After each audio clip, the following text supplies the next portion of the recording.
ఏమిటి సెలీనియం? జుట్టు రాలటంలో దీని ప్రభావం ఎంత? ఇవాల్టి వీడియోలో ఈ విషయం గురించి తెలుసుకుందాం. Hi hello, welcome back to TV21 the better choice. నేను మీ పుష్ప. సెలీనియం అనేది నేల, నీటితో పాటు కొన్ని ఆహార పదార్థాల్లో సహజంగా లభించే ఖనిజ పదార్థం. అవసరం తక్కువే అయినా మొత్తం ఆరోగ్యాన్ని కాపాడటంలో కీలక పాత్ర పోషిస్తుంది. కణాలు దెబ్బతినకుండా కాపాడుతుంది. థైరాయిడ్ పనితీరును మెరుగుపరుస్తుంది. పునరుత్పత్తి అవయవాలు సక్రమంగా పనిచేయడానికి కూడా తోడ్పడుతుంది. DNA సంశ్లేషణలోనూ పాలుపంచుకుంటుంది. జీవక్రియలో కీలకంగా వ్యవహరించే ఈ సెలీనియం మోతాదు ఎక్కువైతే మాత్రం సమస్యలు మొదలైనట్లే అంటున్నారు నిపుణులు. ముఖ్యంగా సెలోనోసిస్కు దారితీస్తుంది. జుట్టు రాలటం, గోళ్లు పెలుసుగా మారటం, చర్మ సంబంధిత సమస్యలు, నరాల బలహీనత వంటి సమస్యలు ఎదురయ్యే అవకాశం ఉంది.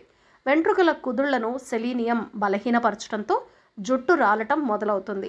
చిక్కుళ్ళు, మాంసం, గుడ్లు, పప్పులు, పొట్టుతో కూడిన గోధుమలు, దంపుడు బియ్యం, పొద్దుతిరుగుడు గింజలు, పుట్టగొడుగులు, పాలకూర, పాలు, పెరుగు, జీడిపప్పు, అరటిపండ్లలో సెలీనియం లభిస్తుంది.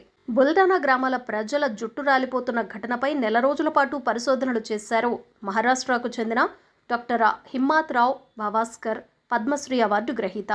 స్థానిక రేషన్ దుకాణాల్లో పంజాబ్, హర్యానా రాష్ట్రాల నుంచి దిగుమతి చేసుకున్న గోధుమలను ప్రజలకు పంపిణీ చేస్తూ ఉండగా వీటిని స్థానికంగా పండించే గోధుమలతో పోల్చి చూశారు. అయితే దిగుమతి చేసుకున్న వాటిల్లో సెలీనియం మోతాదు భారీ స్థాయిలో ఉన్నట్లు గుర్తించారు. బాధితుల రక్తం, మూత్రం, జుట్టు నమూనాలను పరిశీలించగా వాటిలో సెలీనియం ఎక్కువగా ఉన్నట్లు కనుగొన్నారు. అకస్మాత్తుగా జుట్టు రాలిపోవటానికి ఇది కారణమని, బాధితుల్లో జింక్ స్థాయిలు తక్కువగా ఉన్నట్లు తమ విశ్లేషణలో తేలిందని డాక్టర్ భావాస్కర్ పేర్కొన్నారు. ఆరోగ్యంతో పాటు జుట్టు పెరుగుదలలో జింక్ ఎంతో కీలకం. ఇలా అధిక సెలీనియం, తక్కువ జింక్ స్థాయిలు జుట్టు రాలిపోవటానికి కారణమని భావిస్తున్నారట.